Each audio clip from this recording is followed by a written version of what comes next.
Hello, everyone. I'm Bobbi Rowntree, born medium or born medium Bobbi Rowntree, however you want to look at it. And I am live. Welcome to my latest Psychic Saturday. We meet on Psychic Saturday at 3:30 every Saturday here on my YouTube channel until further notice. I will tell you though, on the 13th, we will not be meeting because on the 13th, my eldest child is getting married, and I'm super happy about it. I don't know if people have their children get married and they're unhappy about it, but I am super happy about it because I absolutely love my daughter's fiance. And I love the fact that she has found someone that she wants to share her life with so early in her life. Well, I think it's early. She's 25. I don't know. Is that early? Hello, Carrie. How are you today? Now, that's not the topic I wanted to talk about, marriage. I didn't want, but we could talk about marriage. I actually had two topics in my head because I was going to come on and start talking about, hello, Garden Ho, how are you? I was going to talk about my stomach because a lot of you, we talked about our stomachs a couple weeks ago. And thank you very much. Carrie is saying congrats on the wedding. So it's very exciting. Okie dokie. So I was going to talk about the stomach stuff, but I kind of actually want to talk about meditation. I kind of want to talk about meditation because I believe that it's the start of things. Thank you, Garden Ho. I think you're saying that's great too. The fact that my child is getting married to someone who is a wonderful and worthy of her and all that sort of stuff. Yeah, I really, really love my future son-in-law. Actually call him my son-in-law. So I refer to him as my son-in-law already now because they've been living together for a couple years now. So in my mind, and to the people that chat in my head, they're already married because all you have to do to be married is actually choose to wake up with that person every morning, to live with them, to be under the same roof as them. That is marriage. That's commitment in what I see. Because okay, yeah, because actually I started thinking about rules and regulations, and that's what brought me to meditation. So if you think about rules and regulations, hello, Deb. If you think about rules and regulations, we can think about meditation. And I honestly believe the thought of not meditating correctly is why a lot of people shy away from meditation because it's too scary or it is they don't think they're going to be able to do it properly. Hello, Julia. How are you? Okay. Now, okay, there are a few of you out there.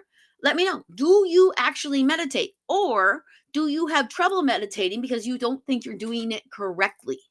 Now, to my mind, and I always preface these things as to my mind because these are my opinions based on what I hear from spirit guides, people from the other side, and ascended beings, and quite possibly angels if they care to speak to me.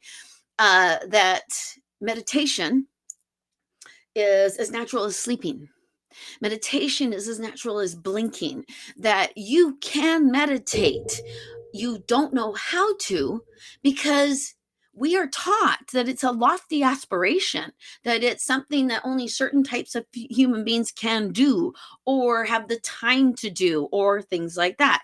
The way that it's being shown in my head, and wouldn't this be marvelous? And there are moments of this within our schooling system, but I actually think that meditation should be taught in kindergarten.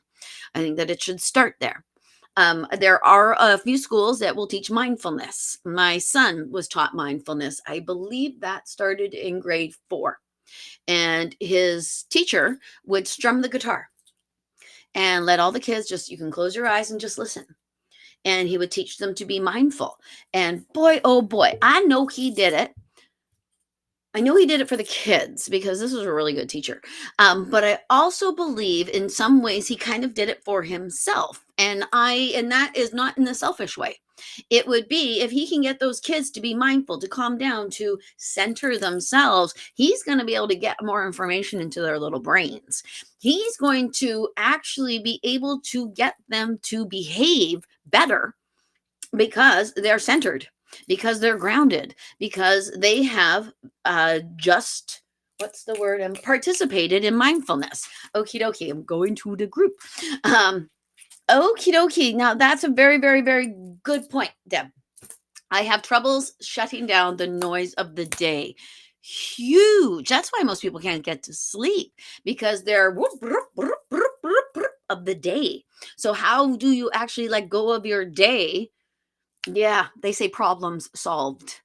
So it could be sometimes that we have trouble shutting down the noise of the day because the day has left unresolved to a certain extent. That things that have happened during the day are very open ended. And yeah, that's so funny. Okay, dokie. So this is why I like sitcoms. I like murder mysteries, and I don't like all sitcoms. I only like well-written sitcoms. Vicious is an excellent well-written sitcom. It's a British one. Look it up. Anyway, Vicious is what it's called. So I like a sitcom because they present a problem. They present the experience of the problem, and then they actually present a resolution to the problem within a half hour, actually within 20 minutes. We are used to seeing that as though that is an actual possibility. It is not a possibility. Every difficulty or problem you have is actually kind of an ongoing thing, because the real problem is actually you, but it's also an ongoing thing because we are constantly ongoing. It's all in cycles. And usually if something happens to you Wednesday, it's actually because of something that happened last Tuesday that you weren't paying attention to, so they bring it back to your attention on Wednesday, or you attract it back to you on Wednesday. So yeah, getting rid of the noise of the day is a very, very difficult thing. But I actually think there are ways in which that we can train our own brains. And this is where I'm going with this. I think we have too many rules. I think we have too many rules. I know we need rules. And I know the human mind loves a good rule, because the human mind knows if that's a rule, then that is something that I know to be true, or that is something I can follow, or that is a template for me, because human beings need that. But your soul doesn't.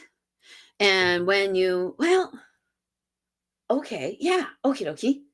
That's okay. So your mind needs the rule. And for me, the rules in meditation are: I sit up, I cross my legs, or I, at the very, very least, create a connection within my feet, so that there's a connection on the lower part of my body. And then the upper part of my body, I create a mudra with my fingers. And those actually keep the connection of the energy flowing through me, but also releases the energy that I am creating while meditating. Now, to me, those rules are my skeleton of my meditation, because I am what I am. And by that, I actually mean not flighty. I am not spinny. I appear as those things. I'm a little of a human being, and I know that, especially when this is happening. When this isn't happening, I'm not quite as I am when you guys are seeing me, because I am right now. I've meditated and I've opened everything up. Okie dokie. Now, how did I do that? How did I do that? How did I meditate and open everything up to get ready for this? Excellent question. Now, okay, I'm going to go to the group. Okie dokie. Oh, I remember 7 years ago, you told me I would meditate. I laugh, and I do 2 short ones a day. Ha ha! Awesome. Because, and I bet you when I told you 7 years ago that you would meditate, you said, you're insane. I could never sit still that long, or I have other things to do, or meditation is not for me. Things like that is very, very, very, very prevalent. Those are things that people say to me. That does not mean for sure you said that to me, Carrie, but it's possible, because a lot of people say those things to me. Okie dokie. And this is a very, very good point, Garden Hoe. The pressure to reach enlightenment. Yes. Oh my goodness. That's that guru on the mountaintop meditation. That's, I need to feel as though my body is actually rising off my seat kind of meditation, which can happen. Absolutely can happen. What it more feels like is an expansion outside the meat suit. Like you are actually reaching your full, not potential, but potential is the word that I am being given. Potential does actually kind of fit a little bit, doesn't it? So yeah, you can feel like and I have heard there are people who can actually get their bodies off the ground. So it could happen. But yeah, that enlightenment idea, because honestly, isn't an enlightenment an individual experience? Don't each of us actually experience enlightenment in a slightly different way because we each experience everything in a slightly different way? So, yeah, the pressure to reach the enlightenment can actually keep you from starting in the first darn place. It's actually fear of failure. And you cannot fail at meditation. You cannot fail at meditation. I believe you cannot fail at meditation because I think it's completely natural. It's like, yeah, yeah, like when you are having insomnia, you are not failing at sleeping. You just your body isn't wanting to sleep at this moment, or your mind. It's mostly your mind, right? Good Lord. I've never experienced insomnia until I got menopausal. It seems to be one of my menopausal symptoms. And because to me, menopause itself is an enlightenment. What I am going through with hot flashes, with mood swings, with sudden irritability, actually, I am being enlightened. And you wouldn't think irritability, how could you be irritable and enlightened? When you're enlightened, aren't you supposed to tiptoe through the tulips at all times, going, whoa, whoa, whoa, with daisies in your hair? Is that what you're supposed to do? No. Actually, enlightenment is super confusing. Enlightenment is like, oh my goodness, what are we doing here? That's what enlightenment is like. You guys know that. Okie dokie. Yes. Okay. Okay. Carrie, when I have a hectic day, I will put meditation on YouTube and get me on track. Yes, absolutely. Even if you don't, yeah, even if it's almost like the background. And I don't know why I say it like that, but they wanted me to say it like that, even if it's mostly like the background. Yeah.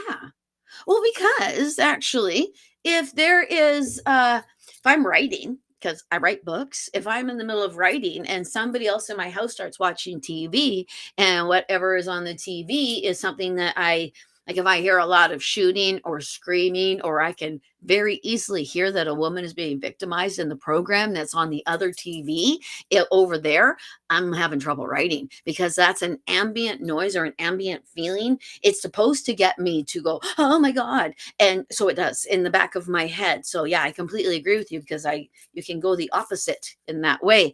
Um, yeah, okie dokie. Yeah, okay. So what they're showing to me is when I first started enlightening myself, when I first started opening myself up, I would put music that sounds, oh my gosh, and here we are. Julia's talking about it right now. Do you find immersing yourself in sound helps settle you, like singing bowls? That's exactly what I was just going to say. Yes. Yes. I do use singing bowls for my meditation sometimes. I go through you know how you can you do things a certain way for a certain amount of time and then all of a sudden it's I got to do it differently. I don't know if you're like that. I am like that. So right now I'm in the middle. When I am meditating, I use singing bowls to meditate. For this though, because I do meditate before I come on with you guys, especially if I do not have readings beforehand. Usually I have readings beforehand, so I just meditate for my readings. But meditating for you guys, I did the sounds of the chakras as I know them. And I just went through and I explained them, I think yesterday or a couple days ago with a client, because each sound is actually a 3-letter word. And I've posted it before on my Facebook, my YouTube, things like that. So doing each sound of the chakras is something that I learned to do when my kids were little, because there were many times that I would have to rush to go get them from school and then rush home to go do a reading.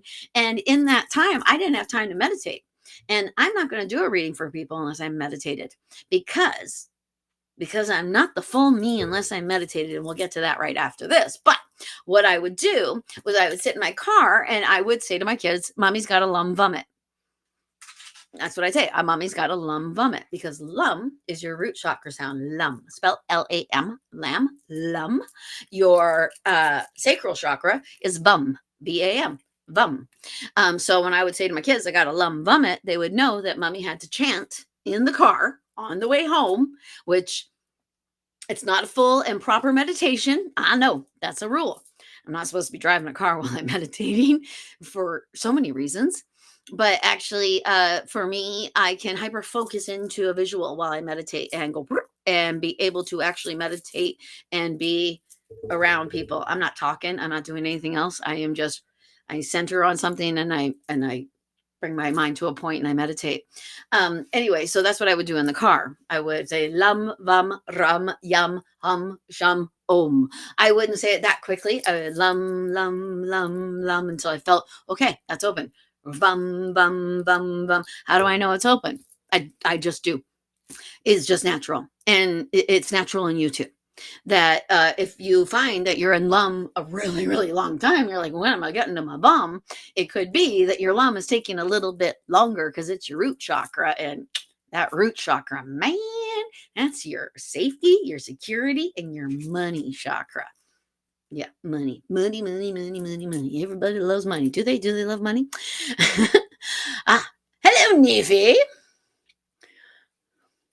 I don't effing think so. That was Carrie's response when I told her she'd be meditating. And now she meditates. I was going to say, I was right, you were wrong.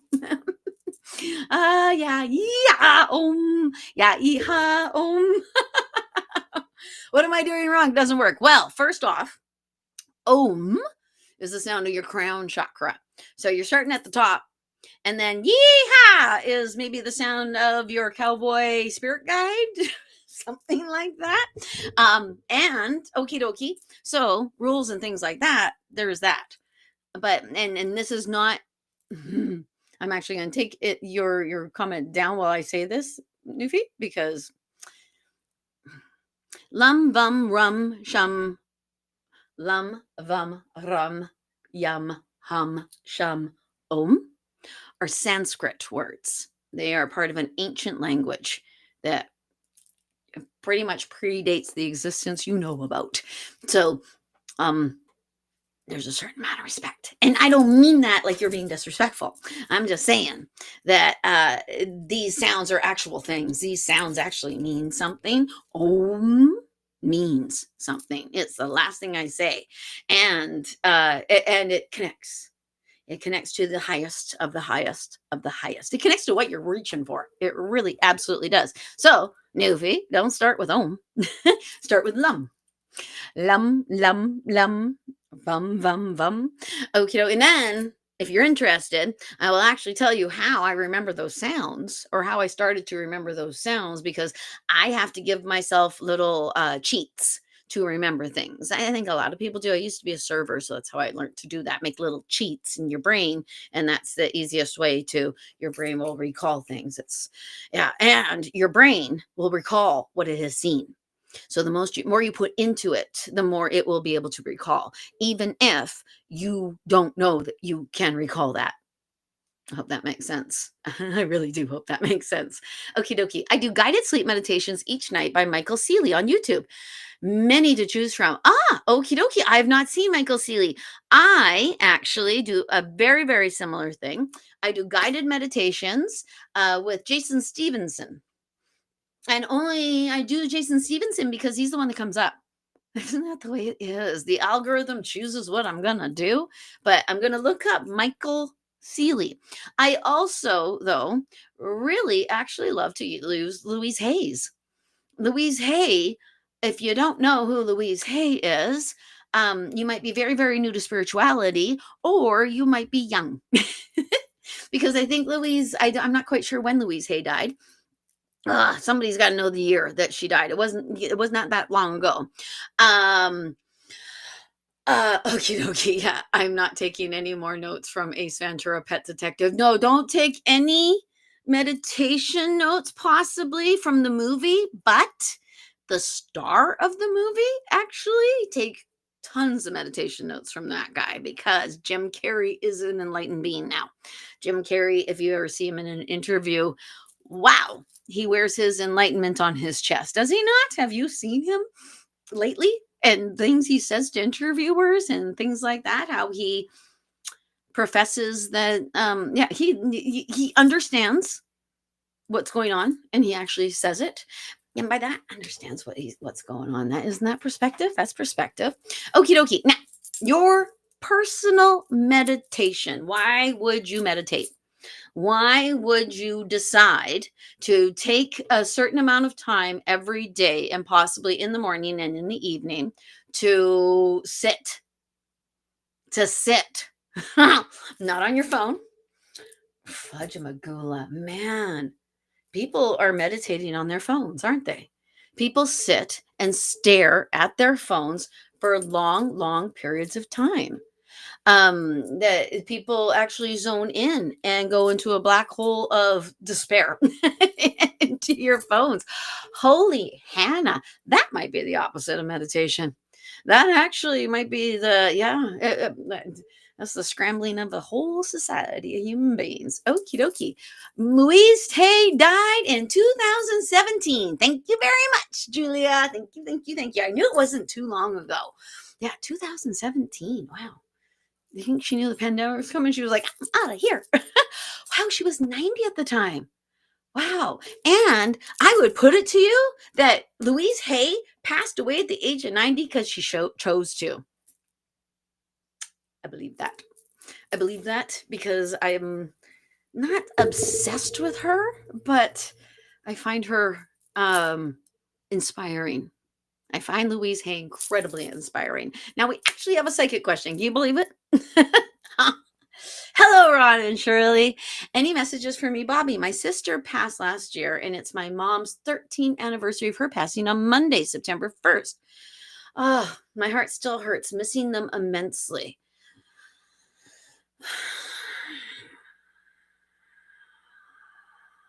Okie dokie. Now, I'm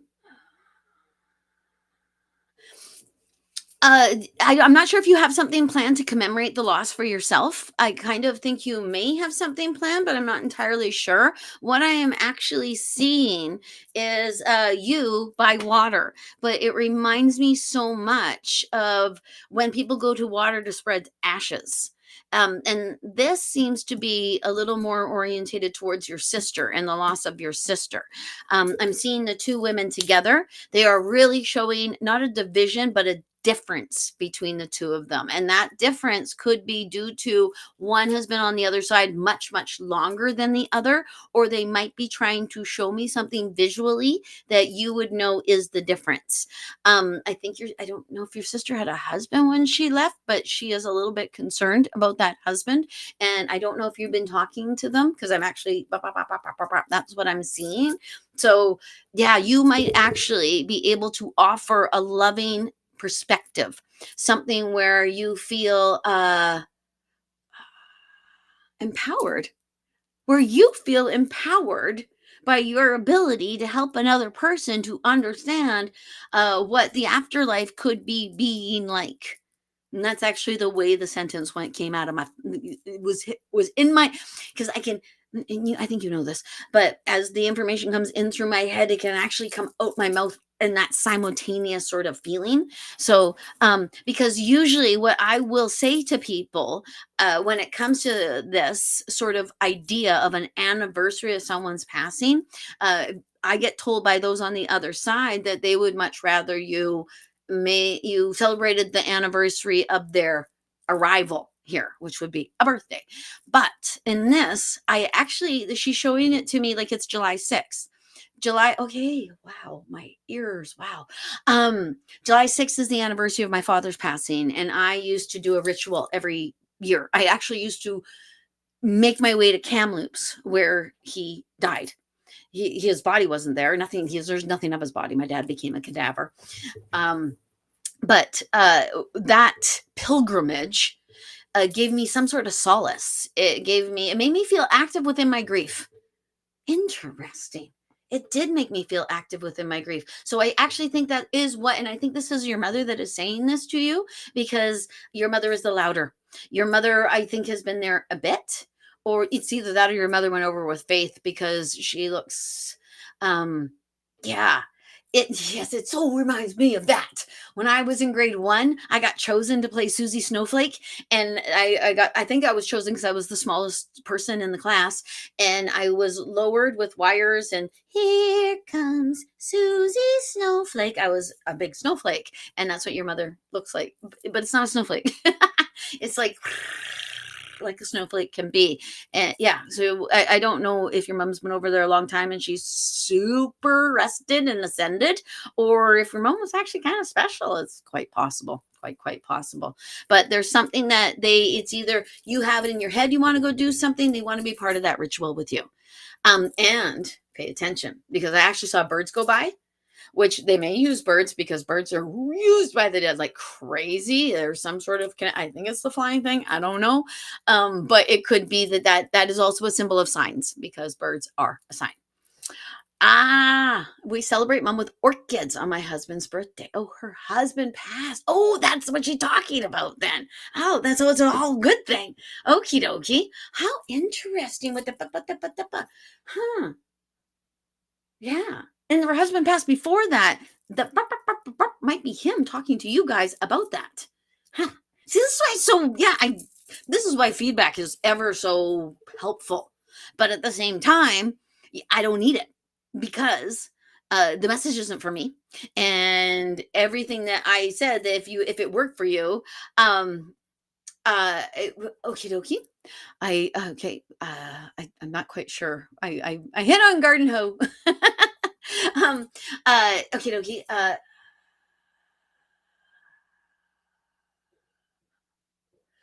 Okie dokie. Possibly, I don't know if you guys are Catholic. There's something about an offering. And the visual is something I don't know if I've seen before. They're showing you on the beach again, something about the beach, and scooping up sand and then raising it and then allowing the sand to go through your fingertips. That's what I keep seeing. And there's something about an offering in that, which I'm not quite sure. The only thing I can think of with an offering is if you're Catholic, light a candle, because that creates light for them on the other side. And Indigenous folks of Canada will burn a meal or burn food. I can't imagine you can't do that as well. And that would be in deference to the Indigenous people, not in appropriation of that. That would be like, you guys do this. This is a great idea. I'm going to do this too. Yeah. So, okie dokie. She was strong in her faith. She was always strong. She was special. Okie dokie. Yeah, she's got a lot of it. It's tomorrow, not Monday. Tomorrow? The 1st? Okie dokie. Or tomorrow you're celebrating it. It's hard to tell from the responses and the ways, because they come in backwards. Okie dokie. Whatever it is, whatever it is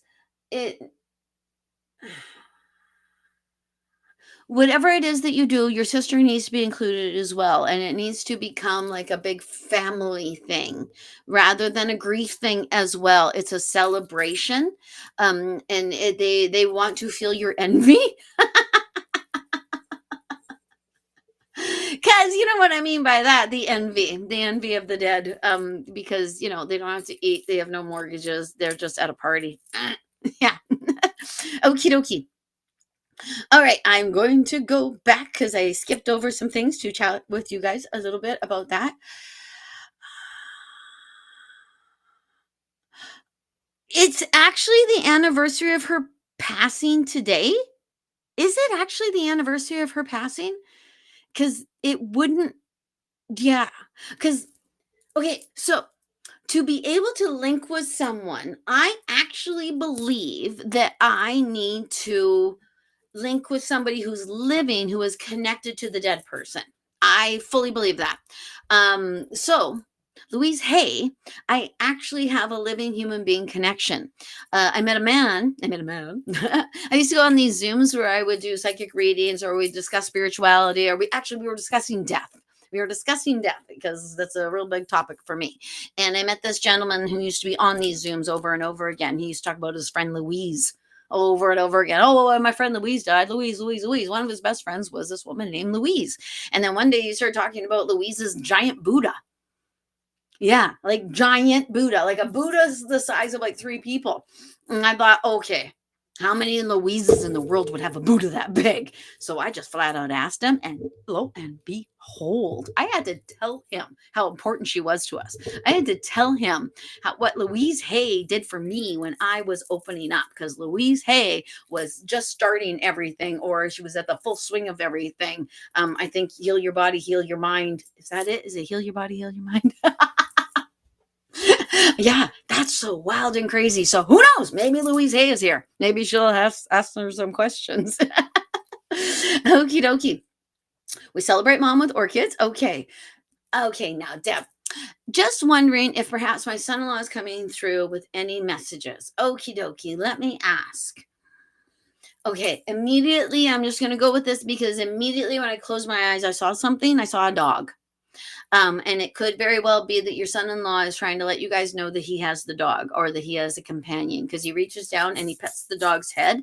I actually wonder if the dog is your dog, because when our dogs die, and it's the dogs, when our dogs die, they go to somebody on the other side who is connected to us in some way. Like when my dogs pass away, my dad complains. I believe he complains. Because I actually think he does complain at me, because I keep sending him dogs, because I'm never going to stop getting dogs, and they're never going to stop passing away, because dadgummit, they just live such a short time. Anyway, so I'm seeing this with him. Also, he's writing something out. He's writing something out. Did he write a letter to people before he crossed over? Did he actually write in a journal of some sort? Because was he unable to speak? Huh. I don't know if he was physically unable to speak, or what he needed to say. He couldn't actually speak it out to people. And then he wipes his brain. So it could even be that his personality made it so that he was unable to speak what he needed to speak. Or it could actually be that he got hit in the head and he couldn't then articulate the words he needed to say. And that's yeah. Yeah. It's, yeah. I'm not sure if that's right. If feels kind of right. I don't know if that's a metaphor for something, though. I don't know if that's something else. Um, this next thing he's showing himself holding a baby.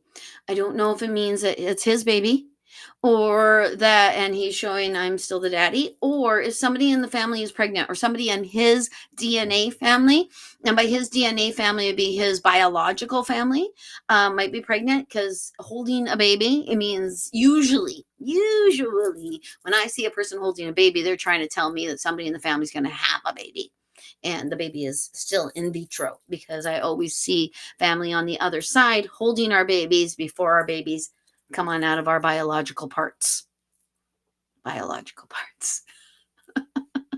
um he hears you.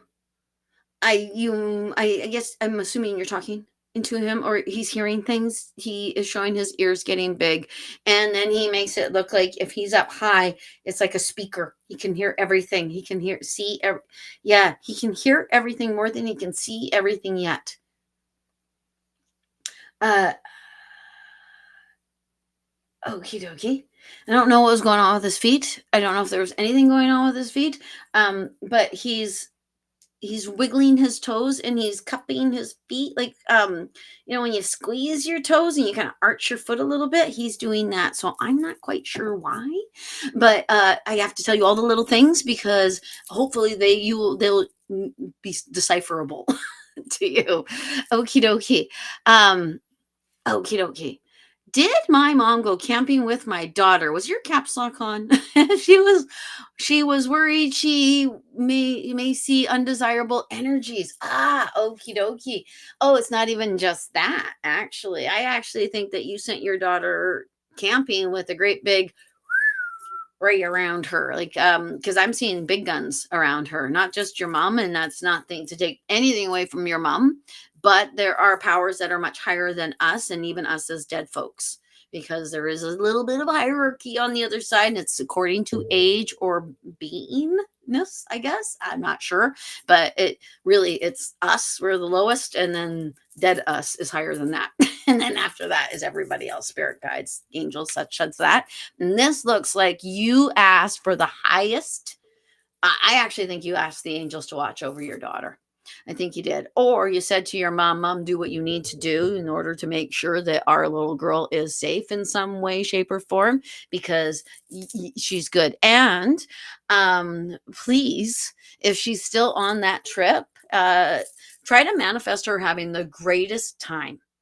Think of what a wonderful time she's having and how great it is for her and how happy you are for her. And I know that sounds a little crazy, but actually, our intentions, especially for our children, really do manifest. And worrying about our kids will just bring about more of what we're worried about for our kids. Yeah. So it's unfortunate, but it's absolutely, in my opinion, true. And in my opinion, that is based on experience. Okie dokie. Ah, Protestant. Okie dokie. So I don't, yeah, wow. That couldn't be less Catholic to be Protestant, because I have read history. Elizabeth, Mary, yeah. um, I have offered a lot of barbecue chicken to them. Okie dokie.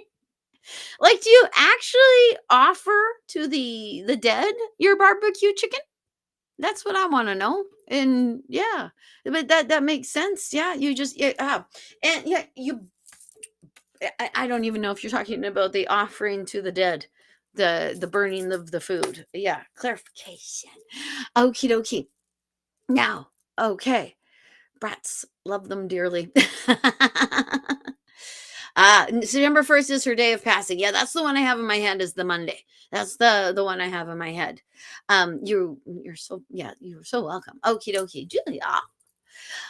Bobby, I saw someone in my mind's eye follow me at a distance when I was walking this morning. Is my brother that I am getting messages will be leaving? Is this my brother that I am getting messages will be leaving us? Ah, okie dokie. Immediately, no, it's not.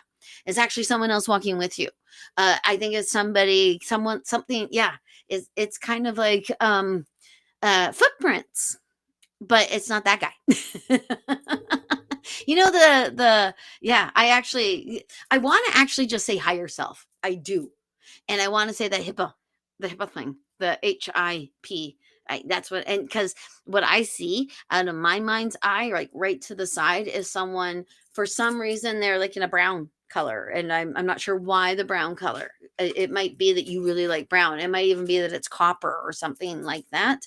And I see them. I want to say higher self. I absolutely want to say higher self. But to be perfectly honest, the fact that this um almost presents, I feel, more of a masculine pull rather than a feminine pull. That is why I actually go away a little bit from the higher self thing. So that's my opinion, I think. So I have to say the things that they are putting in my head. I actually think it was a bit of a watching over you thing. I actually think this is more you. I think that you are raising the bar. You are saying, I know you're there. Make yourselves known to me. And I honestly think, because I think that your meditation is yeah, there you go. I think your walk was somewhat like a meditation, because meditation can come in so many forms. You, in my opinion, you don't just have to sit down. And even though I will say to people, I prefer you're sitting up when you're meditating, because then your crown is directly above your root. If laying down is the way you can do it without physical pain, in a way where you can relax and actually be in your meditation, then that's what you need to do. That's just what you need to do. I do find, though, that if you take a pillow and you put it in the small of your back, that will actually hold your body up to a point where you almost feel like you're sitting up, and then you can relax your shoulders against a wall of some kind, and then it's almost like you're laying down a little bit in your meditation. That's why an easy chair can be a fun meditation tool at first, until you get to the point, because you want to get to the point where you can meditate with your back nice and straight and tall, because your spine is your information superhighway when it comes to your spirituality. And physically, that's true too. Because, as any of you know that have had physical stuff go on within their spirituality, you know that your body actually participates in your spiritual movement.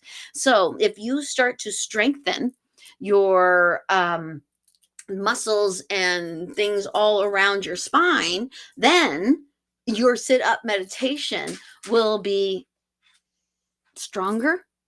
Your whole meditation will be stronger because your physical body, your mind, and your soul will all be part of the process and the movement forward.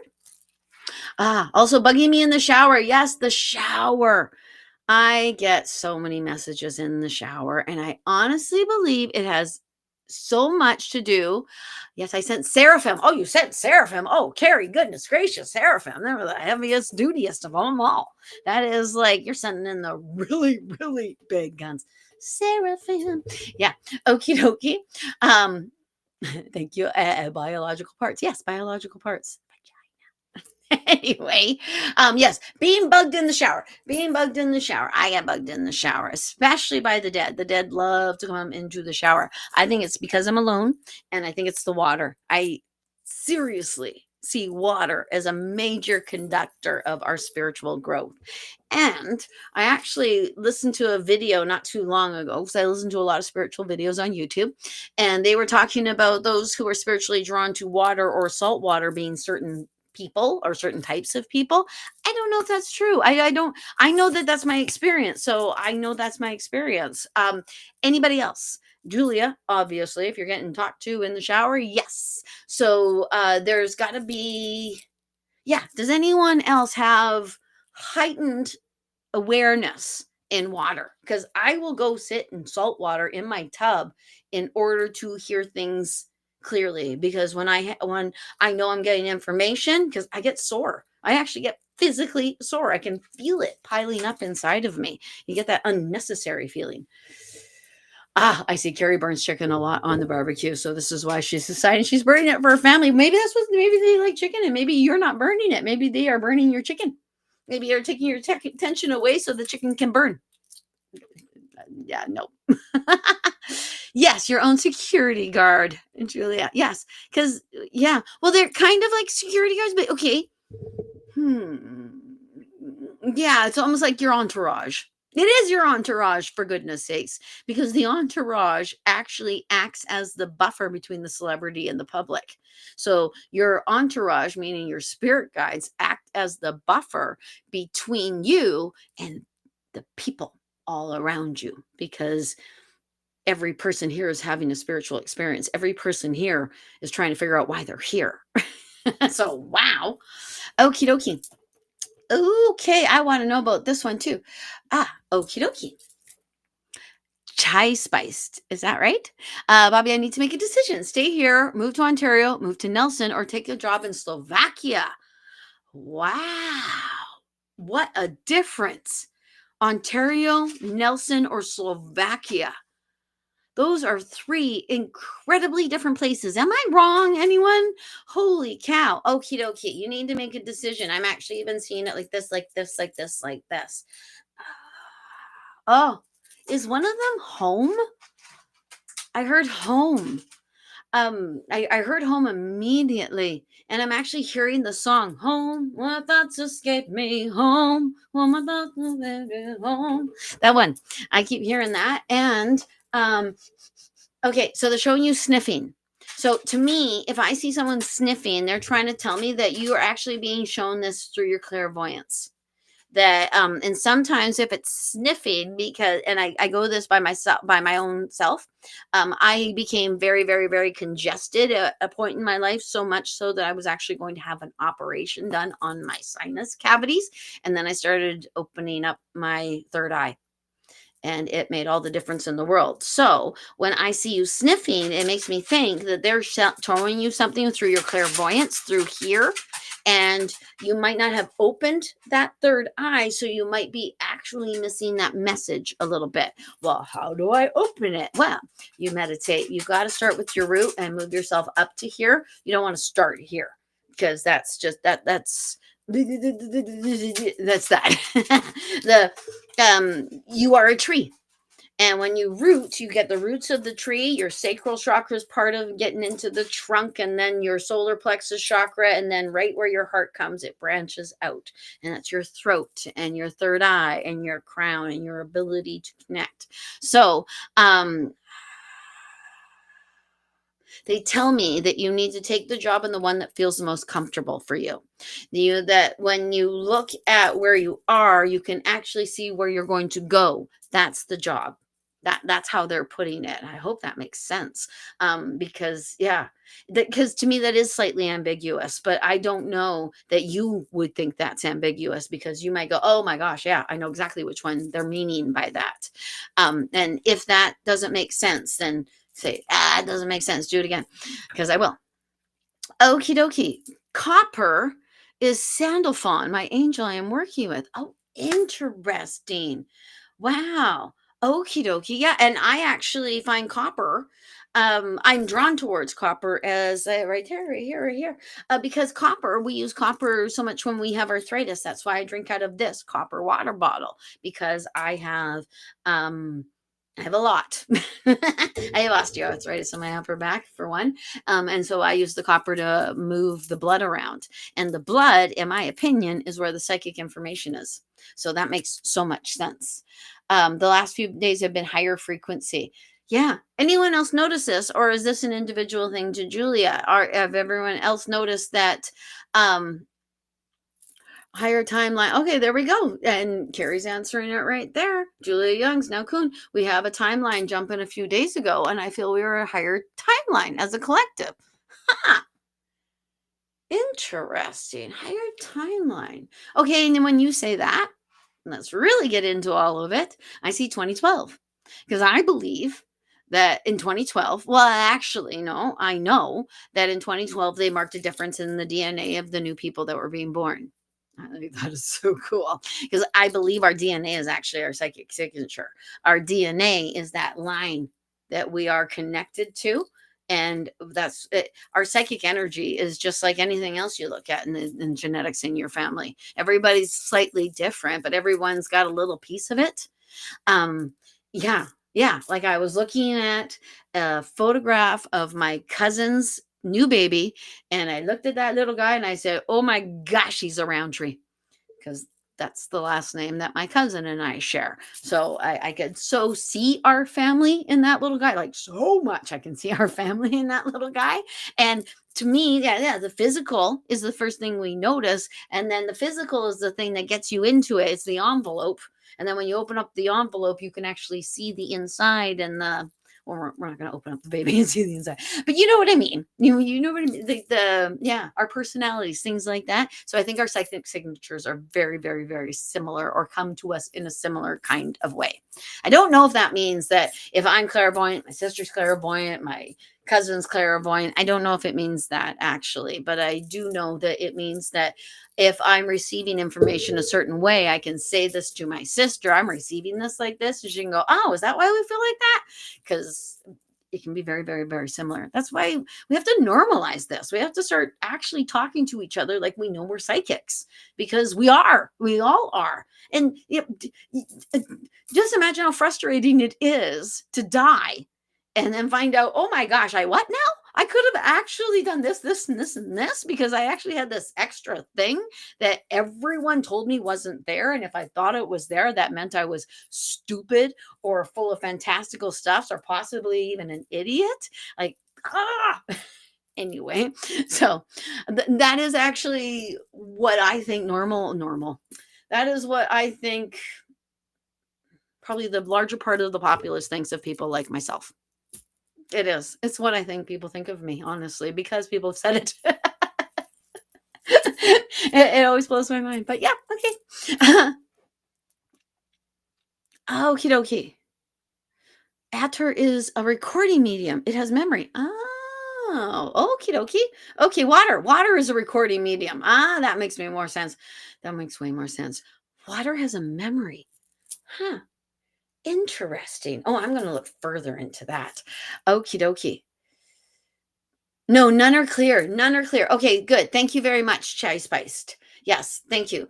None of them look like you could see what will come after that, because that's what they're saying. That the one that you choose, you can actually see, you walk into a house and you can actually see the back door right when you walk into a house. It's like that, but the door is slightly ajar. I also see the door as white. I kind of I think I'm drawn to Slovakia. Yeah. And um that's not home to you, is it? It's not.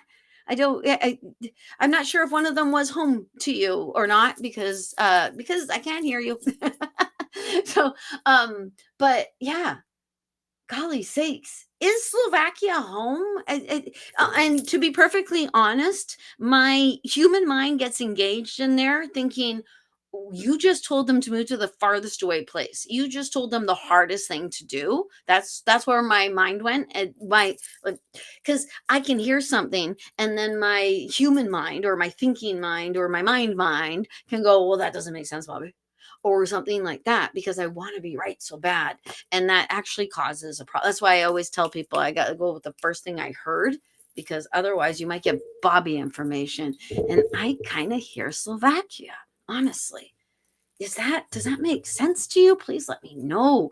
And if it does, I almost want to know more because um I just think it would be so darn interesting to go move to another country and live in another country. But to be perfectly honest, I really think you have to be as brave to go move into another country, especially if you do not know the language. How terrifying would that be? That'd be so frightening. It really, really would. Even going to a bigger city, if you live in a small city in your own country and people speak the same language, can be daunting and intimidating. Like, how many people who live in smaller communities don't really want to drive in Vancouver? Can you imagine the Audubon? Like, holy poop. So, yeah, please let me know, Chai.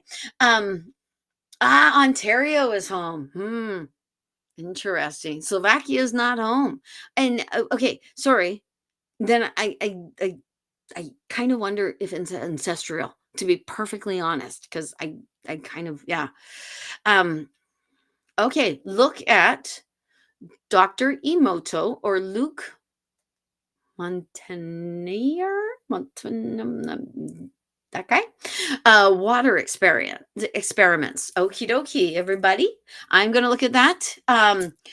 Okay, yes, Slovakia feels exciting. Oh, it does make sense. Oh, well, thank goodness. I am so very, very glad. Thank you. Okay, good. Okie dokie. Yeah, see, I find this very, yeah, okay. So what do you do? Are you going to start meditating? Or, oh, okie dokie, they actually even want me to bait you. They want me to say to you, are you going to start meditating, or are you going to keep the burlap sack over your head? It's actually what they are saying. Now, if you think about it, if you think about just starting meditating, that's really not that big a deal for you, is it? Is it that big a deal to sit and be with yourself for 5 to 10 minutes a day? That is all we're asking of you. And when I say we, I mean we, because I'm not alone over here. And I honestly have asked that anyone who's on here, anyone who's connected to them, actually join as well. So, in the overwhelming feeling I get within all of this is that I have a whole bunch of individuals here.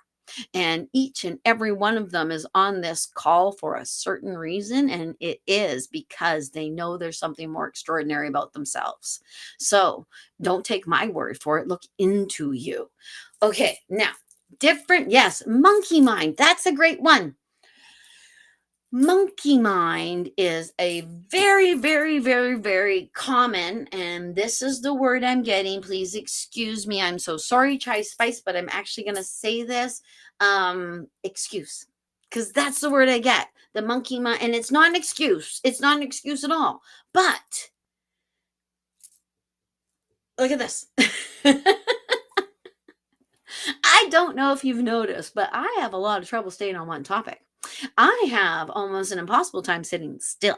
I have a very, very active moving mind, and I'm old. I'm 53. I shouldn't still be like this. I really should have grown up by now, but I don't think I'm gonna. I think this is it. I think this is she. And the older I get, the weirder I'm gonna get, because why not? I'm gonna be old. So, yes, I have a monkey mind, but I move with it. Yeah, okie dokie. Yeah. Okay. So I know, see, just what happened right there.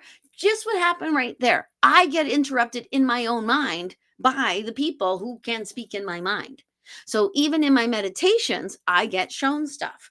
I will be meditating, waiting for my clients to show up, and I will start seeing information for clients, especially if I know those clients. If I've been reading them a while and I know they're dead people so well, like I was meditating for someone the other day and their mother showed up because I've talked to their mother ever since she crossed over.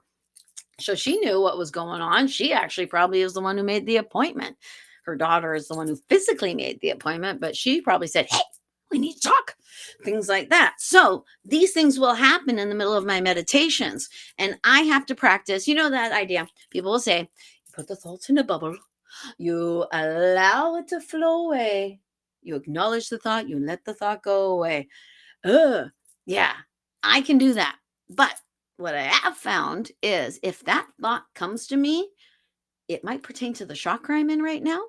And it doesn't mean that I go boof into that thought, but I give that thought a tiny bit of credence. And what I will say is, don't tell me now, tell me later. And I will put it over here. I put things on shelves in my head a lot. I will do it during a reading because sometimes I'm not figuring out what the heck they're saying. And I will say, okay, you know what? I got to put that on a shelf so we can go forward and figure out these things so that we can figure out what the heck you're talking about with what's over here. And that is always my inability to interpret the information because it's not them, it's me because I'm the human in the group. So, excuse me. It's a little thing with my stomach. Okie dokie. So when you have a busy mind, pick a meditation that is either busy, something like knitting, something like painting miniatures, something where you have to bring your intention really. They actually even show jewelry making, especially because of jewelry making, you might be actually working with precious stones and crystals and things. So they could help facilitate. If I'm going to be making jewelry and I'm going to use amethyst, this little lady is going to be opening up while I'm doing it because amethyst opens my third eye. Yours too, actually. So use things that go with your personality. Use things that go with who you are. Do not try to put a square peg in a round hole and expect a result because you're just going to be banging things up against each other. Use what you have. If you have a cuckoo mind like mine, move with it. Do walking meditations, do the knitting, I use macrame myself because I tell you, if I had knitting needles, I would get them in the eye because I would. So I have to use macrame, just my fingers, because then there's no weapons being used at all. Okie dokie, Nufi. Bobby's still trying to plan my trip to Greece. Gosh, I want to go to Greece. I think Skopelos, but flights are more accessible to Athens. I really don't feel connected to Athens. LOL, might have to take that route though. Okie dokie. Well, that's interesting because I actually think you need to go to Athens because of who it's named after and how all of that came about. Because Athena won that day, and that is why Athens is named after her. I actually think there's part of that, and I think you need to go to Athens. And is it Spartans? Sparta? You might. Where is Sparta now? What is Sparta? Does Sparta actually exist as Sparta, or is there something else? Because I'm seeing something like that. Like they make it look like I think you're drawn to Greece, kind of in the same kind of way I am drawn to Greece. I am drawn to Greece because I started off my life as an actor, and as an actor, you learn. Well, it doesn't everyone know that theater was birthed in Greece, the theater of Dionysus. That's our Greek god of theater. We actually used to give homage to Dionysus in the theater. But there's something I'm seeing your feet going when you're in Athens. So yeah. Are you Greek by ancestry? I want to know that because it possibly is your ancestry, but it's also possibly a past life things. And that's why I see Sparta. Okie dokie. Okie dokie. This is Sparta. You have to say it, right? That's why I had to say it. This is Sparta. Yeah, Yeah, look into it. Okie dokie. I have to make Merkaba earrings for the market on the 6th. Yes, you do. Merkaba. Now, correct me if I'm wrong. I do very much believe that that is where I am right this minute. That the Merkaba is the pillar, the pyramid with the pyramid coming into each other, creating the square where the spirit world meets our world. I actually think that's where I am. And I actually think the visual I get of it is a big wildflower field that, oh, that was weird. Did you see I stopped for a second? That was so weird. A wildflower field that actually has a cliff. That's I see that all the time because I see siblings drop each other off the cliff out of love. It's always out of love because your sibling comes and gets you when you die. So imagine how many walls you're going to be walked into on your way to go see your mom and dad. Because that's, yeah.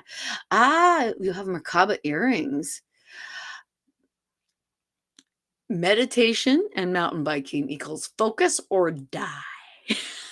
Well, look at that, because meditation is closer to enlightenment, and what is closer to enlightenment than death? Really? So, either way, you're successful on that one. Sorry, I don't know if that was funny or not, but it was funny. See, even Garden Hoe knows it's funny because she's got a great sense of humor. Okie dokie. Okay. Yes, that is it. And great for cleaning chakra and energies. Interesting. I can see that as a good cleaning for your chakras too, because if you are meeting where spirit and human meet together, well, the part of you is going to meet there. Because I actually even believe okay, so okay, so I get shown stuff all the time when I go sit in the salt water or when I'm meditating or just when I'm going about my day. Gardening can be a very good visual one for me. And by that, I mean, I'll be doing stuff and they start popping ideas in my head.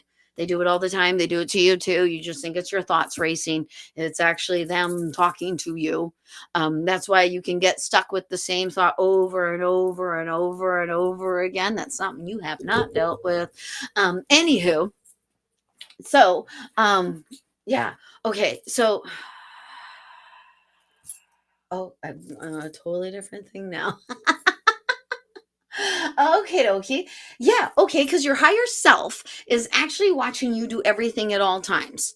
Your higher self, when your kids do stuff and you're like, oh my God, I can't stop them from doing that because they're on a stage holding on to themselves because they have to pee and they're nervous. Or, oh, my son once during a Christmas concert just kept going.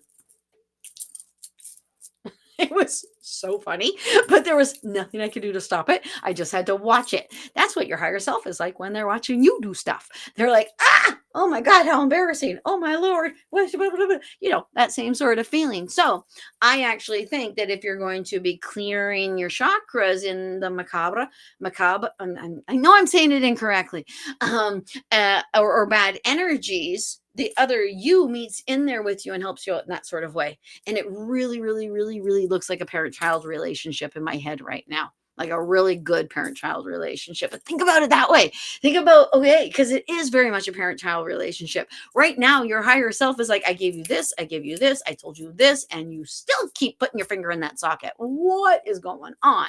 Which is just like us with our kids. We can give them this, we give them this, we give them this, and they still go do something stupid. What is going on? And it's actually because they needed to do that stupid thing to learn to not do that stupid thing. Even though you told them not to do that stupid thing, they had to experience it. Same with you. Your spirit guides are telling you, don't do that. Don't walk down here. That's that noise that you hear, or that feeling right there where it's like, holy poop, my sinuses are going nuts. That's another way that they can talk to you. In your tummy area, they can talk to you. In your heart, they can talk to you. Anxiety attacks, or your spirit guides talking to you. It's you talking to you a little bit. It's saying, wow, you have power here. And your mind's like, what? So yes, I believe that that is a wonderful place for that because you will meet yourself there. Okie dokie. All right. Okay. See, and this is probably something I don't remember. Well, in our session in May, you told me first off that I had mermaids as guides, and Isis was in the boat with me in the dream. Oh, I'm a little jealous, actually. Do you guys know who Isis is? Like, wow. And well, if you are my age, you might remember Isis from Almighty Isis. It was a TV show on Saturdays. That's one of the reasons she was one of my favorite goddesses, is because I would watch the superhero show that was about the goddess becoming a superhero, the Isis. Yeah, that's why when the terrorist group took the name, that kind of, because I had a friend who had a kid named Isis at that time. Well, she still does have a kid named Isis. But yeah, that was that. Yeah, glad Isis is getting her name back. More details about Market on the 6th. I can do this for you too, Julie, because I'm going to be there. We will be, Carrie and I, and Lucha Brody, and oh gosh, I'm absolutely, Connie, Cornelia. We will be at the Anderton Gardens in Anderton Nursery. Anderton Nursery is on Anderton Road, which is the road, it's the part of Anderton Road that's closest to the Powell River Ferry.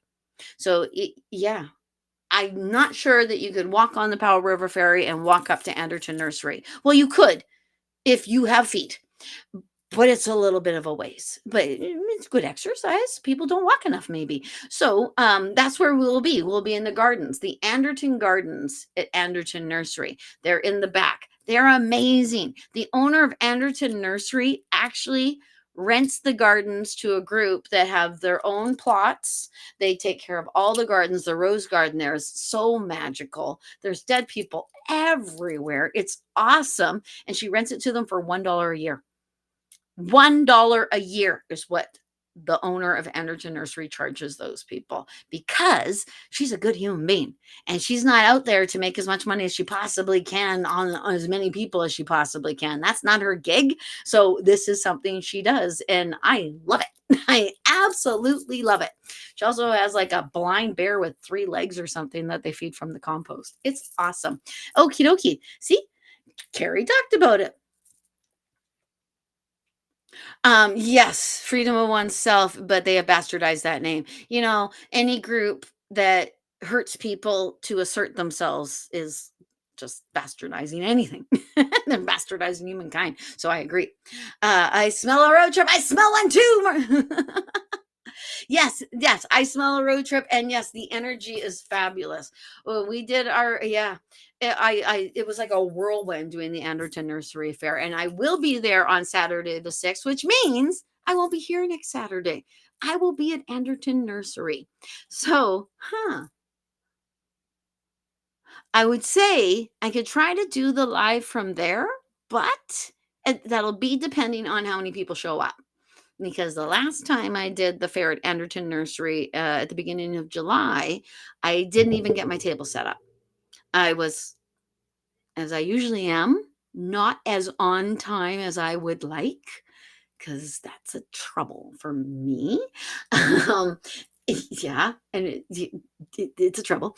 Anyway, I was just busy flat out from the moment I showed up to 6 o'clock at night.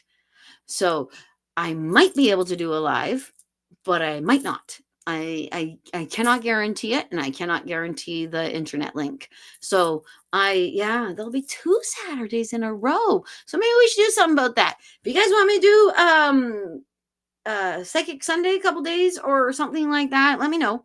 Otherwise, because I've got Anderton Nursery Fair, you can find me there next Saturday, and then the Saturday after that, I'm going to my daughter's wedding. So I won't be doing a Psychic Sunday the day after my daughter. Maybe I will. Maybe I'll be just so high from the wedding. And by what I mean high is like happiness high, is exuberance high. I actually get high from big gatherings like this, because all these people together will create an energy. And it's a happiness energy, because we're all getting ready for a wedding. This is a happy occasion. Nobody's sad about it. Nobody is sad about this marriage. So I'm going to be high as a kite. And it's the best kind of high you can possibly get. It's kind of like, yeah. The best high I've ever actually physically gotten was when I was an actor and I was on stage, and it was the curtain call, and they stood up, and a standing ovation was, yeah, it was amazing. absolutely amazing. This is why I wanted to become. This is why I was an actor, because this is why. And then when the film, it was like, where are the people? Where's the energy? Where's the thing I need? I need. So yeah. So and that leads me to what's going to happen in October, because I'm going to do this live in October. October 18th, I'm going to be live. That's a little bit of a ways away, but yeah, that is October 18th. The tickets are $33, and it's this. But right there, right in front of me, right live, and you can actually everybody as you come in, you can ask a question and you put that question in a fishbowl, and I'm going to pull it out of the fishbowl and I'm going to answer those questions. I'm going to be doing that at the Weird Church in Cumberland. Super excited about that. Nervous as F. So nervous. So nervous. But I'm excited at the same time because we'll all be in the same room. And even doing this, I'm getting high off you guys. And I don't know if you guys are getting high off me or not, but isn't this a great high? For one, it's not bad for our livers. Two, it doesn't kill any brain cells. In fact, it might actually create brain cells. Okay, does happiness create brain cells, Julia? Or anyone else who might know anything about brain function? I want to know, does happiness actually create or repair brain cells? I bet it does. I just saw that orgasms do. I don't know. I don't know that for sure. If you know that, please let me know. Okie dokie. Now, okay, so I will not be here next Saturday. I will be at Anderton Nurseries in Anderton Garden, September 6th. That's where you can find me if you would like to have an in-person reading. I'll be giving readings in Anderton Garden on Anderton Road in Courtenay, British Columbia. Probably should have mentioned the town. So I won't be here next week because I'll be there. And I might do a Psychic Sunday if you guys would like me to do a Psychic Sunday, because I'm doing this for you. Happiness equals dopamine. Thank you very much, Julia. I knew you were going to be telling me what it was. We could. While you come to visit, we can catch up. Yes, we can. Okay, yeah. Because Carrie, should we maybe do a live from your crystal store? Let me know if you would like to do that. It improves synapses. Happiness improves synapses. So does that mean me quicker on the uptake because I'm happy? Because okay. So I clear homes. I get the nasties out of people's houses, and when I do it with euphoria in my brain, whole heart and soul. I actually get very, very, very happy when I do it. I enjoy doing it. If you have a ghost and you want me to come in it into the ground, I will do that because it's like a great day for me. I have such a good time doing it. And I know that sounds weird, but I absolutely do. And I can't do it any other way. I absolutely have to be happy to do it. If I'm not happy, I make myself susceptible to what is in the place that I'm trying to clear, because I am and have been my entire life very susceptible to these things. So the firing between them increases. Okie dokie, creates a better electricity. I would go with by that, which I love that, because I honestly see the electricity that we create is part of our psychic signature. That it that kind of the energy that we create within things within our nervous system, I see as part of our psychic signature. So that makes perfect sense to me. Okie dokie, and here more. Dopamine is a crucial neurotransmitter. It influences mood, learning, and attention. Makes so much sense. I actually think too that it protects me from evil.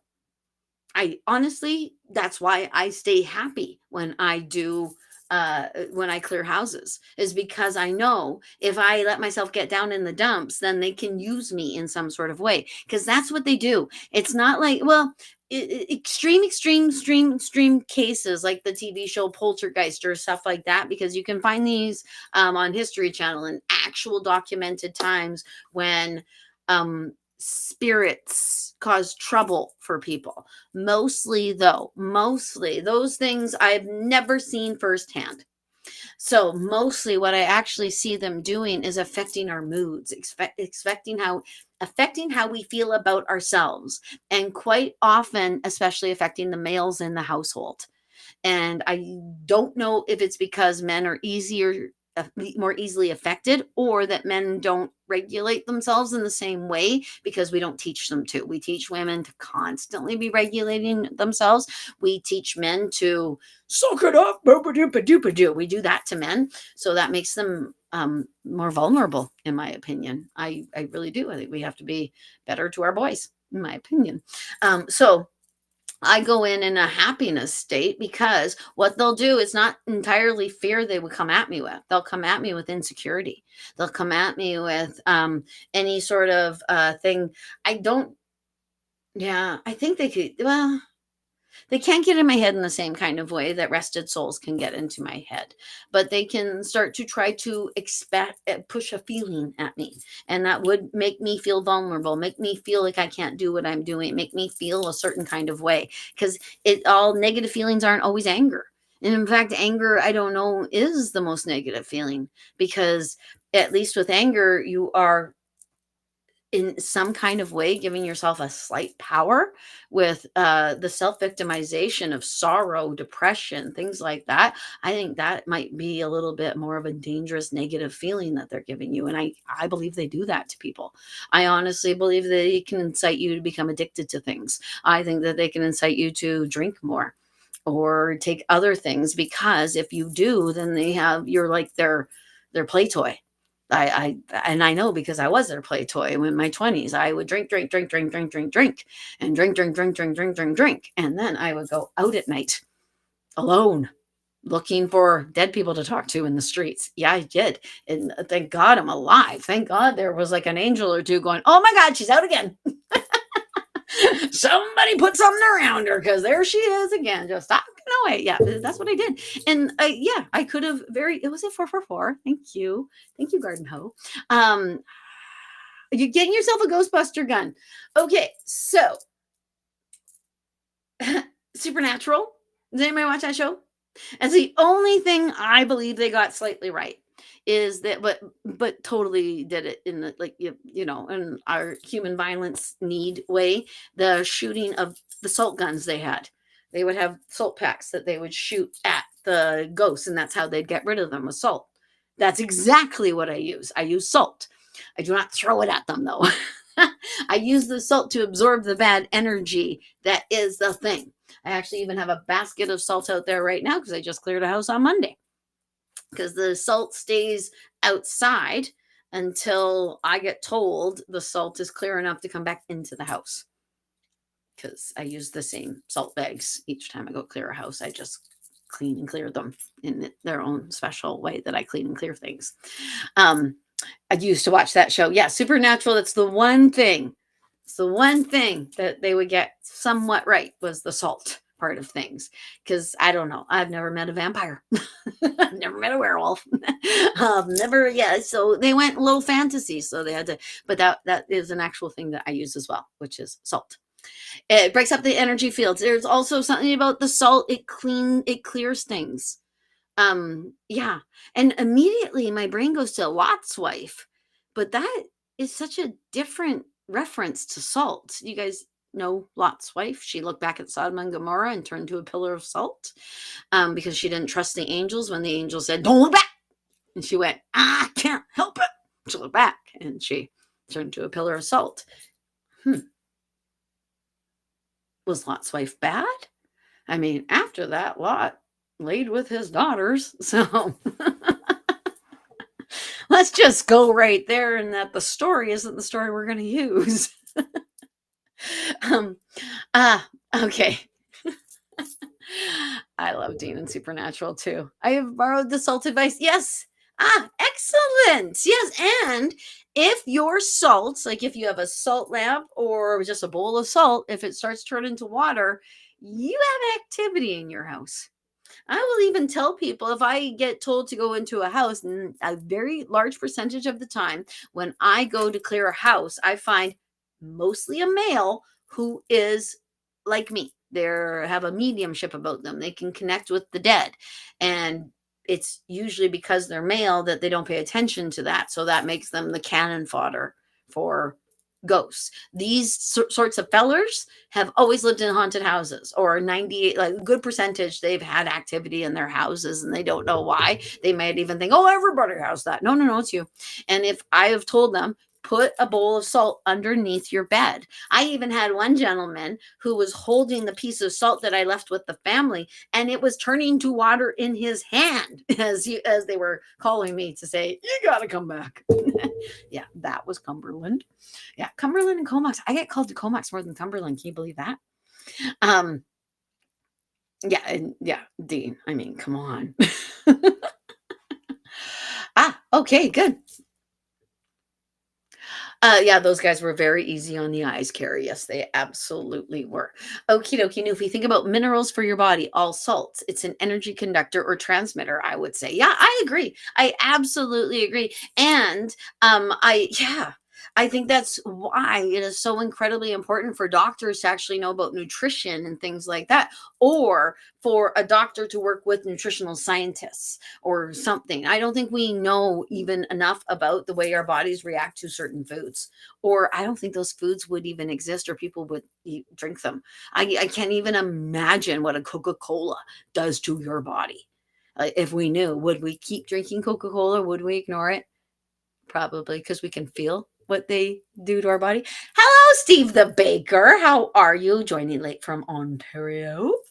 What's the weather like there? Is it nice and warm? We're actually having warm, sunny weather here on Vancouver Island. We're having sunny weather on Vancouver Island. I actually think that every Saturday that we've started Psychic Saturdays, it's been a sunny Saturday, which lends to the thank you for you Vancouver Island people for showing up, because a sunny day on Vancouver Island is like a unicorn.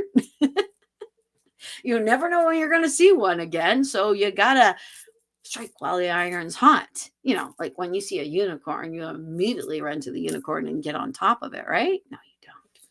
No, because unicorns don't want to be ridden, just like horses might not want to. But that's not my business. I'm not going to say that out loud. This is the thing about being live. I can't edit me. Okie dokie. Now, I'm going to put it out. Does anyone have any more questions? Because we are getting to the hour and a half point, and I'm wondering if anyone has any more questions. The weather was awesome today. Yes, because in Ontario, are you 3 hours ahead? I think you are 3 hours ahead, not 2. I think Alberta's 2, but it changes because Saskatchewan changed. It's all a thing. Anyway, I got a client in Maryland, and sometimes we're the same time, and sometimes she's like 2 hours ahead of me or behind me or something. Sometimes it's different, and sometimes it's the same. It's really, I don't get it.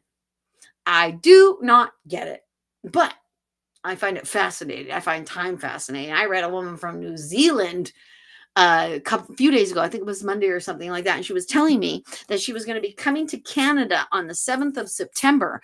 And she was leaving New Zealand at 8 p.m., I think, on the 7th of September. And she was arriving in Canada at noon on the 7th of September. So she was going to travel through time. And I thought that was absolutely awesome. Oh, it is 3 hours. Okie dokie. Yeah. Like, isn't that the neatest thing? And how does it even exist? And why does it exist that way? What with time? Because time's not on the other side. Time is only here. They actually even tell me time's a construct. Time is only a here thing. And that blows my little brain away because I'm all human and everything. Okie dokie. It was the way summer weather should be. So it was a nice, hot Ontario day today. They put salt in soda pop? They put salt in soda pop. That's why all that sugar is in there. Huh. To cover up the salt and to make you more thirsty. That makes so much sense. Because think about how quickly you drink a soda pop and how slowly you drink a glass of water, unless you're like down in a glass of water. But if you have a soda pop, you have a Coke here, and you have a water here, your water is likely to stay much more full because all you need is a little gulp. And that's all you need. Jeez-a-loo, how did I not know that? They put salt in soda pop. So, okay, so yeah, take it back. Take back your body, for goodness sakes. Yeah, I agree. I agree, Julia. I love this community, everyone, too. I love being able to have this so that we can talk and I can learn things from you and maybe you can learn something from me. I don't know. But I love to be able to have this. So okie dokie. Ah, that's what you heard from a documentary. Well, I I'm not surprised because I know that McDonald's fries are soaked in sugar. So salt and sugar. Okie dokie. And they tell me all the time it's the white things we need to be worried about. And that would be salt, sugar, flour, things like that. I know I can't eat flour. Even the whole wheat, I cannot eat it. It's pain. It's nothing but pain. Protein powders, no, no, no, no, no. Stuff like that. I should get rid of sugar, but so much else has been taken out of my diet that I haven't gotten rid of sugar. And that's the reason I haven't gotten rid of sugar because the amount of foods I can eat are very, very minimal. Very. I can, yeah. There's even veggies that are off my plate now, which I don't get that. Where is I can't eat cabbage. If I eat cabbage, holy poop. Do I ever go through pain? It's ridiculous. I know it's gassy. It's cruciferous vegetables, things like that. But I've always put my stomach problem or my stomach differences has more to do with processing of food than it does with the food. I actually think I just can't eat processed foods anymore. And I think it's because of what I do for a living, to be perfectly honest. But I'm not alone. And I'm getting less and less and less alone the more I talk about it with people. People are going, oh my gosh, this is happening to me too. It started in 2016 for me. So I honestly think they start things like a day sooner for me. Just so I can go, oh yeah, you guys, this is happening. Because I honestly think the only reason I exist is you guys. Okie dokie. Refined salt, sugars, anything refined. Yeah. And it's okay. So my guides are telling me it's actually the energy that goes into the refining. I would say nowadays it's mostly machines, is it not? It's not human beings doing this. Human beings don't get these jobs anymore. These jobs don't exist. We have machines that do it. We have machines that build cars now instead of human beings. We have machines that check us out at stores. Not me particularly, because if you ever see me using a self checkout, it is because there was no other option like at stupid Home Depot. But that's why I love Canadian Tire. No self checkouts, just people getting jobs. And sorry, that's the way I feel about it. I love people. Okay, now we're still going. Goody. Okay, Ron and Shirley. Do you have a message for my sister? Well, Lecky, that's a neat name. We are going to book a visit to see you when she comes from Montreal. Oh, that's awesome. At the end of September till early December. Oh, that'll be a wonderful visit. Yikes, she can go back to Montreal right in the dead of December. Yikes. I don't know, but I'm just assuming Montreal is really cold in December. Uh, Okie dokie. Huh. Well, yeah, that's just, they're showing me it's, is there a specific purpose behind her visit? Is it not just a vacation? Is it also a fact-finding mission of some sort? And I don't know if that's her intention coming in, but actually it reminds me of, um, it does, but it doesn't. Yeah. It reminds me of when people relocate in order to get out of their regular everyday things so that they can do things like write a book. That's actually what I see. But at the same time, I'm also seeing that the change of scenery, the change of geographic location will help birth something within her. Yeah, okay. See, the example I have for that is sometimes a lot of times I write here at home, but quite often I will go somewhere else and I will get so much more writing done because that's all I've set out to do. I do not have my everyday, here's your responsibility, Bobby distractions. Not like writing isn't my responsibility, but it's something like that. Like the change of scenery creates an opening creatively for your sister. Also, there's something with your sister's lower lumbar spine. I just suddenly see. I'm actually seeing her hold on to it, like And I don't know if the flight's going to exacerbate it, but um how is it possible? They don't teach a different kind of yoga in Montreal, right? There's yoga is yoga across the world. Yoga's from India, not Canada. So there's something about her learning something different here having to do with her lower back as well. But honestly, that lower back area is her sacral chakra. So it's her creative energy chakra. Um, okay. Like, they actually show I don't know if she's taking a plane to see you, because that's, like, the second kind of plane kinda reference, but I don't know. If you're picking her up at the airport, when you see her, you wipe her forehead clean and say, "You're here now." Yeah. Yeah, she kinda has to, and they're making it look like she actually has a life where she's from. It's not like she needs to get away from her life, but she needs to be here, and I honestly kind of think that coming here is part of a self-centering, and to be self-centered in my eyes is positive.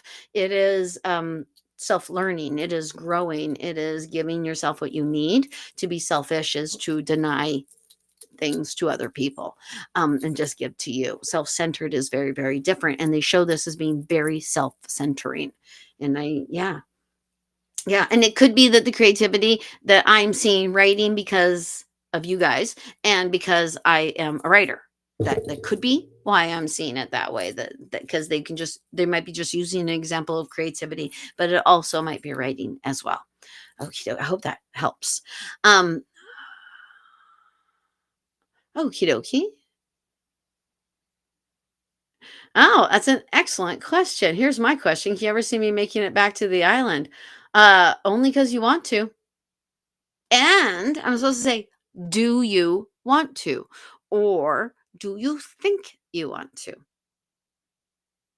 Yeah. I think you're happy. And that's not to say you have to stay there because you're happy. But I think you're happy. And yeah. Huh, that's interesting. But Comox is probably the biggest retirement center in Canada, I think. I'm not sure if you've ever driven through Comox. You're like, wow, there's a lot of retired folks here, because it's a visual. So I'm actually seeing that. I'm seeing a little old you in the area that you used to live before. Yeah, and you're not alone. You know who's coming with you. Okie dokie, and your mom's gonna be okay. Uh, Watching her grandkids. Ah, sister time, needing a break. Okie dokie. I can, yeah, I tried to move off the island once. I tried to move back to Kamloops. I missed the island so much. Every rainy day in Kamloops was like, oh, it was crazy. Because yeah, there's something about this darn island, isn't it? It's just so crazy. And when I lived in Kamloops and I was going to move here when I was 17 years old, people said to me, "You won't move back. Once you move to the island, you never leave the island." And I said, "Pff, that's a stupid thing to say. I'll move back. I'm an interior girl. No, I'm an island woman." Yeah, I tried to move off and you just get pulled back. You really, really do. It is a vortex of spirituality here. It is just a wild and crazy, awesome place. And it's a wonderful place to visit and it's a wonderful place to live. Come on to the island. Anywho. Oh, she had lower back surgery years ago. Huh, that's interesting. She had lower back surgery years ago. So, and on the plane. So,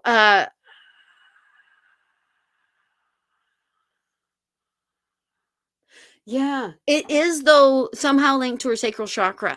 And possibly if you look at when she had the lower back surgery before, what was going on in her life, you might be able to actually make that link as well. Because the sacral chakra is our family energy, our creative energy, and our sexual energy. And I kind of think we're dealing with creative and family at this moment. But sexual energy might also have to do with female.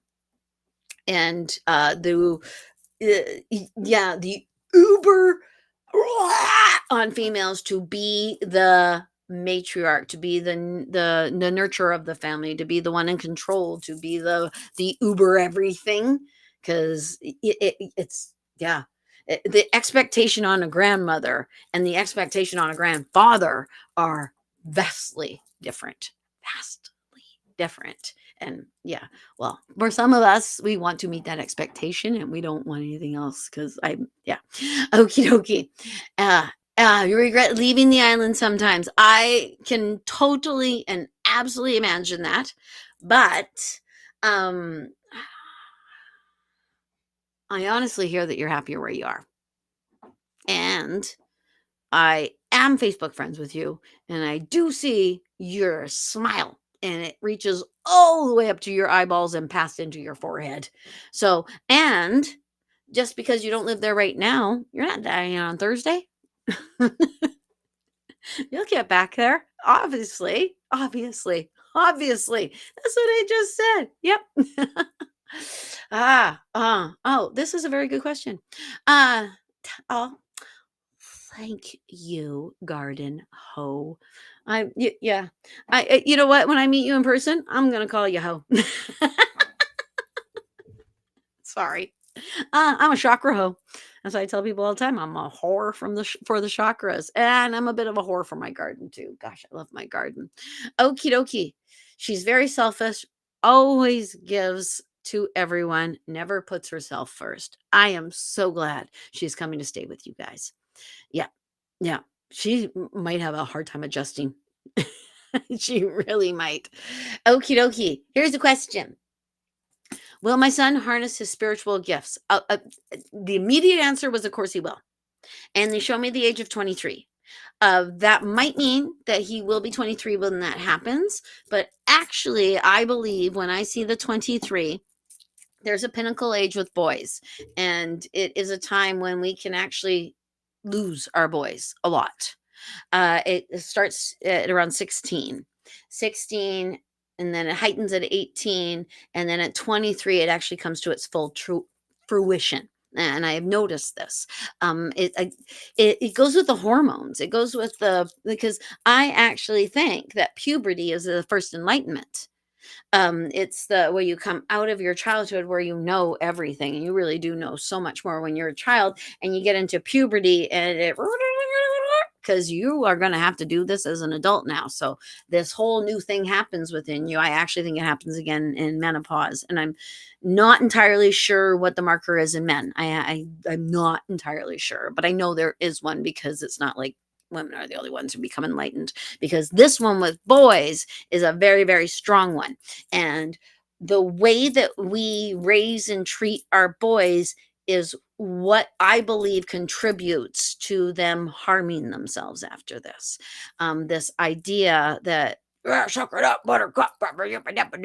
I don't think that works if you are going through this from 16 to 18 to 23. I actually think you're presented with feelings inside of yourself that you don't think boys should have. And I don't mean that in a sexual way. I actually mean it in an enlightened, nurturing, feeling sort of way, that suddenly, if I can say to a girl very easily, you're psychic, you're picking this up, you're picking that up, because all their lives they've been told women's intuition, mums have eyes in the back of their heads. We know women are psychic. We use it in our regular language. We may not say they're psychic, but we know this, and we don't do this with our boys. But they're just as psychic as us. They're just psychic in a different way, and the information comes in a different way. And I really do want more men in my age group to start moving into their enlightenment, so they can help the boys in that age group. Because right now, I hope I help as many boys as are brought to me, and they're almost always brought to me through their mothers. Almost always. Some of them do find me on their own, but a lot of them I've been reading their mom, and that's how they find me. So we need to help them more. We need, yeah. So with your particular boy, Carrie, he's a sensitive soul. He is going through some other things at this moment that are taking his attention. I'm not sure if you know what I mean, but taking his attention right now until he gets used to what his friend is doing now, and then it will start to come. They show it here. So it might start to come through things he's able to say, things he needs to get off his chest. This to me denotes more of throat chakra than it does the healing chakra of your heart chakra. But the reason it starts here in the heart chakra to my mind is because the things that are coming out are healing or come from his heart chakra and his healing chakra, because healing comes in so many different ways. Comes through the hands, comes through the mouth, comes through the thoughts and the feelings and the things that we give to people, because we really can affect people with our thoughts. So they tell you, okie dokie, interesting. um they tell you to facilitate his healing. I don't understand what they're meaning. I'm trying to get something else. But one of the things they're showing, I think there are times when you can tell he needs a grounding stone outside his bedroom door. And then you can tell when he needs a clear quartz outside his bedroom door. Um, you know, he was in your body, and his womb mate, because Carrie has twins. His womb mate is right there as well. Oh my gosh. She might reflect his feeling behavior to you. How the heck do you decipher that and figure out which one's which and who the hat with the boot? Wow. It's a feeling inside of you. You will know when it needs to be a grounding stone and when it needs to be a clear quartz. And I actually hear, not yet, not yet, not yet, not yet. Are they 15 yet? Are they moving towards 15? Are they 14 now and then they're going to be 15? There's something about 15. And I see him laying in bed and staring at the ceiling a lot. A lot, a lot, a lot. He may not even be at the age where he wants to chat with you about these sorts of things, but I would actually do a couple manifestations for him. What I will do with my kids, especially if they won't let me in, is I will meditate and ask, what can I do? Please show me what I should do, things like that, because you're their mother and your spirit guides know your children's spirit guides because they were all in one little vessel at one point. So ask your guides to help you to decipher what he needs to bring him forward, because I'm seeing him laying in bed in a Canadian tuxedo. And that means jean jacket and jeans. Jeans, jackets, and jeans denotes to me boys who are hiding in themselves, because the very sensitive, very creative guys that I went to high school with wore jean jackets and jeans, and they hid behind their long hair and their cigarettes and things like that. These were the guys I hung out with. Loved them. They were wonderful guys, but they were sensitive and they didn't want anyone else to know about it. So there's, and I would visualize a lot of grounding and a lot of healing energy around him. There's something about, yeah, there's something about him needing not a male influence, but possibly another male to go, this and this is happening. So he can go, oh, that's so normal. So normal. Because can you imagine being just with your dad and you start going through menstruation and trying to get him to explain to you why you're bleeding? Okie dokie. All right. Oh, that's so cute. That's sweet. That's awesome. Need to regenerate. Rough day. Lower back is sore. Awesome. Yay. Well, I'm not happy your lower back is sore, but I'm just happy that you know why I'm happy. Okie dokie. All right. I feel he thinks spiritually is more for females. Yes. Yeah, absolutely. Because it's all geared towards us. Even the marketing, everything about spirituality is very much geared towards women. I actually, because my husband is very much like me, but he's man. So if you've met my husband, he is like, he's not a stereotypical man, but he is the word masculine. There's a photograph of him next to it in the dictionary. Like, wow, he's so masculine, testosterone like falls off of him as he walks through the house. It's crazy. So I have actually asked him, because he carves, he's an artist, he makes me these beautiful wands, because my husband is an indigenous carver as well.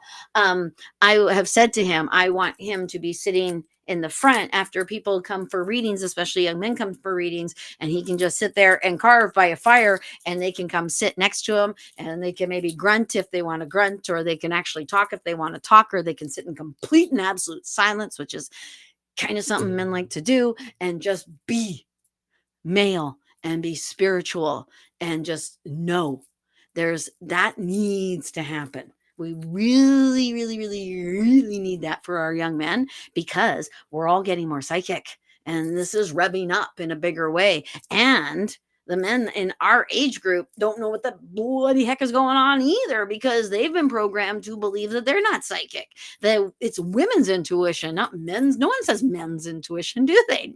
No. And we always think that they're all cut off from all this. They're not. They've just been told they are, so therefore they think they are. So yeah. Okay. Huh.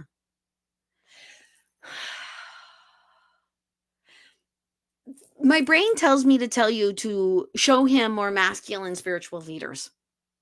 And the example that pops in my head is Deepak Chopra. And he might not think of Deepak Chopra as super masculine or uber masculine or anything like that. I mean, he's a physicist who does yoga, but there's something like that. Like, they want you to show him, no, it's not just a girl thing, it's a boy thing too.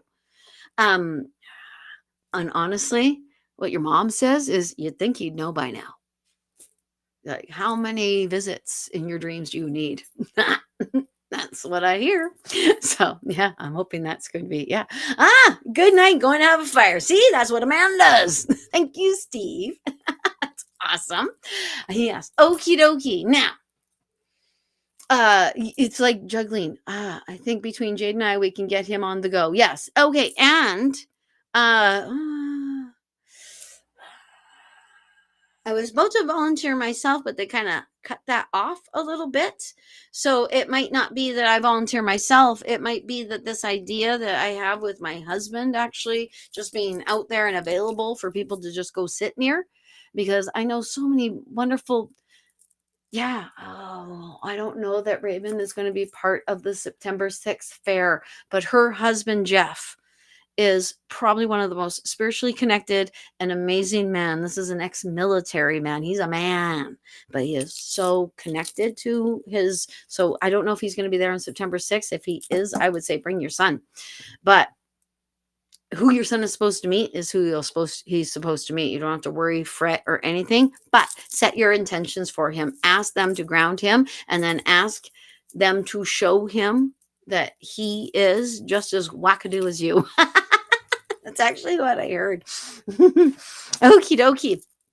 I would love, and I'm going to thank each and every one of you for showing up today. This was so much fun. I had so much fun. I hope you had so much fun.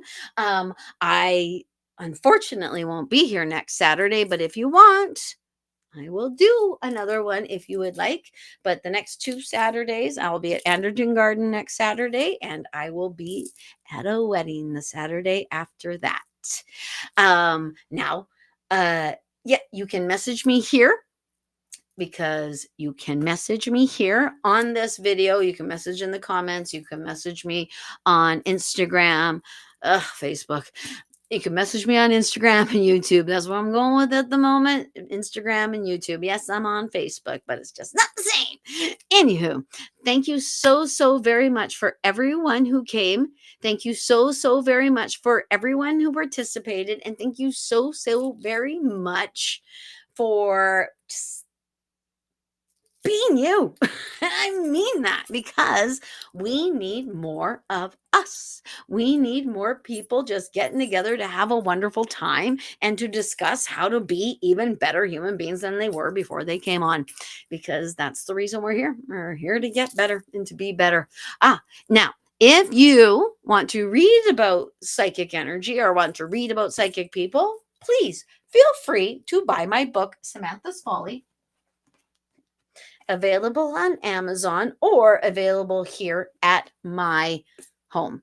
At my home. Yeah, come to my home. How scary what is wrong with you, Bobbi?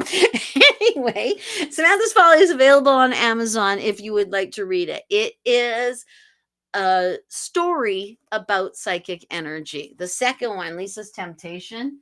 I'm so close to finishing the first draft. So close. You always think, oh, I gotta finish it. Takes longer than you think to write a novel. Odd. Sunday works for Garden Hoe. Okie dokie. Let me know, guys. I hope that you have an amazing rest of your Saturday, and I hope your Sunday is even better than your Saturday was. Thank you, everyone, for coming. Have a great day.